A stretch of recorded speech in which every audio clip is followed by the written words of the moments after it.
कैसे हैं आप सब। आज हम लोग डिस्कस करेंगे ईवीएस। जैसे आपको पता है हम ईवीएस की लेक्चर वीडियो आपके लिए कर रहे हैं। आज हमारी क्लास 10 है। इससे पहले हमने आपके लिए 9 क्लास कर दिए हैं। चैनल के प्लेलिस्ट में जाइए, वहाँ पर ईवीएस की लेक्चर वीडियो मिल जाएगी। फिर इसके बाद जो हम करवाएंगे ईवीएस की टेस्ट सीरीज़ करवाएंगे। वहाँ पर आप जाइए, टेस्ट सीरीज़ की वीडियो आपको मिल जाएगी। सीडीबी की टेस्ट सीरीज़ मिल जाएगी, सीडीपी की लेक्चर वीडियो मिल जाएगी। जो भी आप सभी कंटेंट आप जो भी टीचिंग्स एग्ज़ाम्स की प्रिपरेशन कर रहे हैं, C TET, UP TET, REET, H P TET, जैसे कि आपको पता है एच पी टेट की डेट आ गई है, हिमाचल प्रदेश की डेट आ गई है, एच डेट की भी डेट आ गई है, एम पी टेट की भी तारीख आ गई है, बी टेट होने वाली है। सभी टीचिंग्स एग्ज़ाम्स में D triple S B O, K V S, N V S, C TET, B TET, U P TET, all teaching exams state level या सेंट्रल लेवल के लिए सभी का एक टॉपिक आता है ईवीएस। ईवीएस में मोस्ट इम्पोर्टेंट जो चैप्टर होते हैं उनको हम यहाँ पर इंक्लूड कर रहे हैं। उस टॉपिक से सबसे अच्छे क्वेश्चन जो बनेंगे उसको हम यहाँ पर इंक्लूड कर रहे हैं। तो आज की हमारी क्लास है 10। आज हम पढ़ेंगे प्लांट हार्मोन्स। ठीक है, प्लांट हार्मोन्स के बारे में जितनी भी क्वेश्चन आएंगे सभी क्वेश्चन को हम यहाँ पर आज डील करेंगे। तो चलिए, स्वागत है आपका स्कूल टीचर एकेडमी चैनल में। चैनल को सब्सक्राइब कर लीजिएगा, बेल आइकन को प्रेस कर लीजिए, वीडियो को लाइक एंड शेयर जरूर कीजिएगा। ऑल टीचिंग एग्ज़ाम्स के लिए 7634993536 नंबर पर व्हाट्सएप करके आप कंप्लीट नोट्स ले सकते हैं। चलिए, आज का देखते हैं हम टॉपिक पादप हार्मोन्स। आज हमारा क्या है टॉपिक? पादप हार्मोन्स। पादप हार्मोन्स के बेस पर जितने भी एग्ज़ाम्स में, सभी कॉम्पिटिटिव एग्ज़ाम्स में या फिर टीचिंग एग्ज़ाम्स में आज तक जो क्वेश्चन बनेगा उस पर हम डील करेंगे। आज तक इसके बाद जो क्वेश्चन इस टॉपिक से बनेंगे, इसके बाद जो भी, उसको हम यहाँ पर डील करेंगे सभी टीचिंग्स एग्ज़ाम्स के बारे में। चलिए, क्या है पादप हार्मोन, इसके बारे में चर्चा करते हैं। पादप हार्मोन विशेषतः जटिल कार्बनिक रासायनिक पदार्थ है। पादप हार्मोन क्या है? जटिल कार्बनिक रासायनिक पदार्थ है। ये एक पॉइंट आपको याद हो गया, जो पौधों को विभिन्न क्रियाओं के नियंत्रण एवं समन्वय में मदद करती है। पौधों के विभिन्न क्रियाओं में नियंत्रण एवं समन्वय, एडजस्टमेंट में मदद करते हैं। जैसे कि वृद्धि, पतझड़, पुष्प बनना, फल वृद्धि आदि इन हार्मोन्स का निश्चित नियंत्रण रहता है। पादप हार्मोन्स को 4 भागों में बांटा गया है। इंपॉर्टेंट पार्ट है। कितने भागों में बांटा गया है? 4 पादप हार्मोन्स 4 भागों में बांटा गया है। ऑप्शन नंबर पहला है ऑक्सीनेशन, ठीक है। दूसरा है जिब्रिल्स, तीसरा है साइटोकाइनिन्स, चौथा देख लेते हैं। यहाँ पर तो 5 दिया गया है, सॉरी 4 है या 5 है। 4 भागों में बांटा गया, लेकिन यहाँ पर 5 के बारे में डिस्कस की गई है। चौथा है वृद्धि रोधक हार्मोन्स, एब्सिसिक एसिड। दूसरा, पांचवा है एथिलीन। तो हम यहाँ पर एक एक पॉइंट को सभी के बारे में डिस्कस करेंगे। चलिए, पहला देख लेते हैं हम लोग। पहला है ऑक्सिन्स, ठीक है। पहला क्या है? ऑक्सिन्स। पहला ऑक्सिन्स में सबसे पहले जो इम्पोर्टेंट पार्ट आते हैं, ऑक्सिन्स की खोज किसने की थी? खोज की थी 1980 में डार्विन ने खोज की थी। एक्सिन्स की खोज किसने की थी? डार्विन ने की थी। कब की थी? 1880 में एक्सिस की खोज की थी। अगला पॉइंट देखते हैं। यह पौधे की वृद्धि में नियंत्रण एवं हार्मोन का काम करती है। हमारे शरीर में भी नियंत्रण एवं हार्मोन का काम, वृद्धि के हार्मोन्स का काम कौन करती है?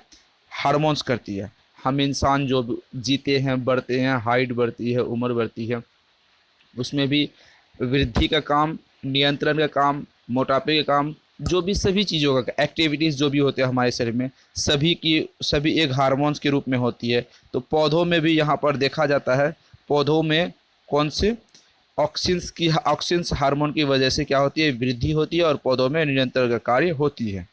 दूसरा पॉइंट, इसको किसने खोजा था? डार्विन ने खोजा था। कब खोजा था? 1880 में। इसका निर्माण पौधे के ऊपरी हिस्से में होता है। कितना इम्पोर्टेंट पार्ट है, आप समझिए कि कितने इम्पोर्टेंट पार्ट में से एक है। क्या इसका निर्माण कहाँ होता है? पौधे के ऊपरी हिस्से में इसका निर्माण होता है। किसका? ऑक्सिन्स की। चलिए, अगला पॉइंट इस टॉपिक से हम डिस्कस कर लेते हैं। पौधे के ऊपरी भाग में इसका निर्माण होता है। इसके कार्य क्या है, इसके कार्य ऊपरी हिस्से में निर्माण जो होता है, इसके कार्य क्या क्या होते हैं, ऑक्सीन्स के कार्य। ऑप्शन पहला क्वेश्चन देखेंगे, इसके निर्माण में पौधे में शीर्ष की प्रमुखता होती है और पार्श्वीय कक्षाएं कलाएं की वृद्धि रुक जाती हैं। पौधों में कक्षाएं कलाएं की वृद्धि क्यों रुक जाती है? क्योंकि इसका ऑक्सीन्स की वहाँ पर निर्माण नहीं होता तो वृद्धि रुक जाती है। चलिए अगला पॉइंट देखते हैं। यह पत्तियों का विगलन रोकता है, पत्तियों को गलने से ये क्या करता है, गलने से यह रोकता है। यह खरपतवार को नष्ट करता है। वाह, कितना इंपॉर्टेंट पार्ट में से एक है, कितने अच्छे क्वेश्चन में से यहाँ पे इंक्लूड है। यह खरपतवार को रोकने में नष्ट कर देता है। कौन सा? ऑक्सीन्स। चलिए अगला पॉइंट देखते हैं। इसके द्वारा अनिषेक फल प्राप्त किए जाते हैं। किसके द्वारा? ऑक्सीन्स के द्वारा। यह फसलों को गिरने से बचाते हैं। फसलों को गिरने से, आप देखे होंगे बहुत सारे फसल होते हैं, मक्का धान वगैरह सब, हवाएं चलती है तो वो भारी होने के बाद वो गिर जाती हैं। अगर ऑक्सीन्स की मात्रा, ऑक्सीन्स हार्मोन्स की मात्रा सफिशिएंट हो, पर्याप्त हो, तो वहाँ पर क्या होती है, वो पौधे गिरने से बच जाएंगे। वो पौधे गिरने से बच जाएंगे, इंपॉर्टेंट पार्ट है, वो पौधे गिरने से बच जाएंगे। दूसरा, फल अनिषेक होगा। खरपतवार को ये नष्ट करता है, पत्तियों को गिरने से, विगलन से, गलने से रोकता है। इसके कारण क्या करता है, कक्षियों में कलाइयों में रुक जाती है। किसके होने से? ऑक्सीन्स की प्रक्रिया होने से। चलिए अगला पॉइंट देखते हैं। अगला पॉइंट यहाँ पे देखते हैं। अगला पॉइंट है जिब्रेलिन्स। क्या है अगला पॉइंट? जिब्रेलिन्स है अगला पॉइंट। ठीक है, तो जिब्रेलिन्स के बारे में पूरी प्रक्रिया हम डिटेल करेंगे, डिस्कस करेंगे। ठीक है, चलिए एक पहला यहाँ पॉइंट है, इसकी खोज जापानी वैज्ञानिक कुरोसावा ने 1926 में की थी। किसका?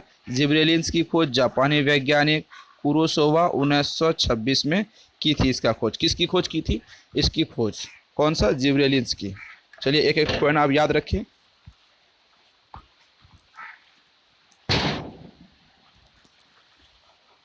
चलिए अगला पॉइंट देख लेते हैं। अगला पॉइंट यहाँ पर आपके पास है कि यह पौधों को लंबा कर देता है। कौन सा? यह पौधों को लंबा करने में कौन मदद करती है? जिब्रेलिन्स। पौधों को लंबा करने में किसकी मदद ली जाती है? जिब्रेलिन्स की। यह फूल बनने में भी मदद करती है। कौन? जिब्रेलिन्स फूल बनने में भी मदद करती है। पेड़ों को लंबा करने में कौन सा मदद करती है? कौन सा? ऊपर जो हमने आपके लिए पढ़ा, यहाँ पर देखते हैं। ऑक्सीन्स पेड़ों को लंबा करने में मदद करती है। यहाँ पर है फूलों को बनने में मदद करती है जिब्रेलिन्स। पौधों को लंबा इसमें भी करने में मदद करती है। यह बीजों की प्रस्तुति भंग करती है, अंकुरित के लिए प्रेरित करती है। बीजों को क्या करती है? उसको बीच में डिवाइड करने के बाद वहाँ पर फूल बनने में मदद करती है। यहाँ पर फूल बनने में है ना, यहाँ पर अंकुरित बनने में मदद करती है। अंकुरित बनेंगे तभी तो फूल बनेंगे। यह कोष्ठीय पौधों में एधा यानी कैम्बियम की सक्रिय को बढ़ाता है। ऑप्शन नंबर 4 है। इसके छिड़काव द्वारा वृहत आकार के फल तथा फूल का उत्पादन होता है। अगर जिब्रेलिन्स का छिड़काव करेंगे तो क्या क्या होता है? इसके छिड़काव से फल तथा फूलों के उत्पादन में वृद्धि होती है। चलिए कितने इंपॉर्टेंट पॉइंट है यहाँ पर। अगला देखते हैं, साइटोकाइनिन्स। क्या है? साइटोकाइनिन्स। इसके बारे में इंपॉर्टेंट पॉइंट पढ़ लेंगे। इसकी खोज मिलर ने 1955 ईस्वी में की थी, परंतु इसका नामकरण लिथाम ने किया था। ठीक है, इसकी खोज मिलर ने 1955 में किया था, लेकिन इसका नामकरण लिथाम ने किया था। यह प्राकृतिक रूप से ऑक्सीन्स के साथ मिलकर काम करता है। प्राकृतिक रूप से किसका साथ मिलकर करता है? ऑक्सीन, जो पहला पॉइंट है, ऑक्सीन्स के साथ मिलकर यह काम करती है। ठीक है, अगला पॉइंट देखते हैं।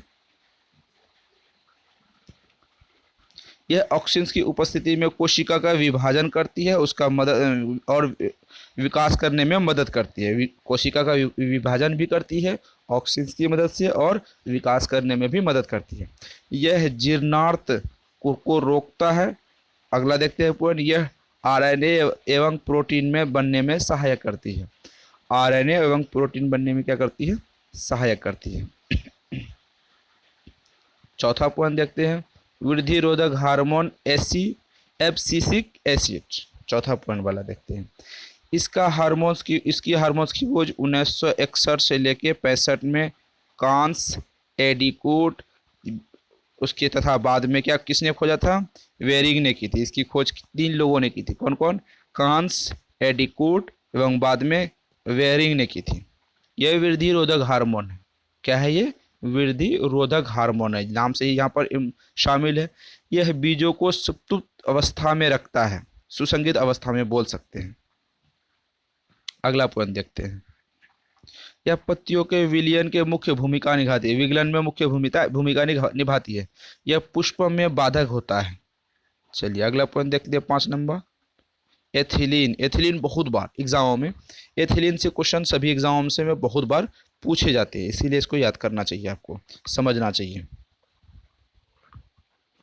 एथिलीन्स क्या है, यह एक ऐसा हार्मोन है जो गैसीय रूप में होता है। एथिलीन एक ऐसा हार्मोन है, यहाँ पर आपसे सवाल पूछा जाएगा कि गैसीय हार्मोन कौन है, इनमें से गैसीय हार्मोन कौन है, एथिलीन है।